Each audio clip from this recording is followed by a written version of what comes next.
నమస్తే, అందరూ ఎలా ఉన్నారు? Welcome to Bala Kalyani vlogs. ఈరోజు అందరికీ శివరాత్రి శుభాకాంక్షలు. నేను ఈరోజు జొన్న పేలాలతో లడ్డూలు తయారు చేస్తున్నాను. ప్రతి శివరాత్రికి మేము ఇలాగే చేసుకుంటాము. తెలంగాణలో ఎక్కువ శాతం ఇలాగే చేస్తారు. ఒక కడాయి పెట్టుకొని అందులో జొన్నలు వేసుకుంటూ కొన్ని వేసుకుంటూ ఇలాగా వేయించుకోవాలి. మనం క్లాత్తో ఇలాగంటే కనుక మొత్తం పేలాలు మంచిగా వేగుతాయి. ఇలాగా అన్ని జొన్నలు ఇలాగే వేయించుకోవాలి. పేలాల్లాగా వేయించుకున్న తర్వాత ఫ్యాన్ కింద ఇలా చల్లగా ఆరబెట్టుకోవాలి.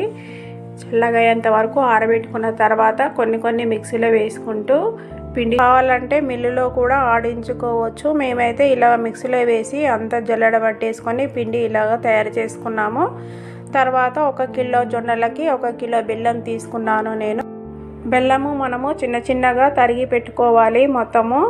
మనము ఈ జొన్నలు రవ్వలాగా పట్టుకోవచ్చు, లేకపోతే పిండిలాగా కూడా పట్టుకోవచ్చు, మన ఇష్టం అది. నేనైతే పిండిలాగా పట్టి పెట్టుకున్నాను. పిండి మొత్తము కడాయి తీసుకొని అందులో బెల్లం వేసుకొని 1 గ్లాసు నీళ్లు పోసుకోవాలి. అందులో పానకం మంచిగా వస్తుంది పాకము.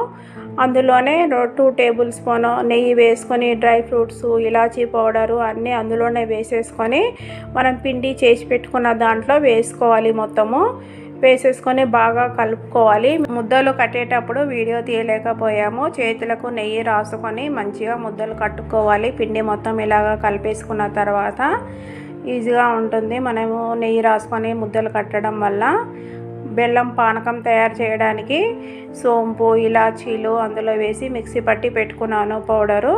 1 లీటర్ నీళ్ళల్లో మనము బెల్లము అలాగే సోంపు, ఇలాచీ పౌడర్ కూడా అందులోనే వేసేసుకొని బాగా కలుపుకుంటే కొద్దిసేపు నాననిస్తే బెల్లం అంతా కరుగుతుంది. ఇలాగా చేసుకోవాలి. బెల్లం పానకం కూడా ఇది ఉపవాసం ఉన్న రోజు తాగితే కూడా మనకి కడుపులో చల్లగా ఉంటుంది.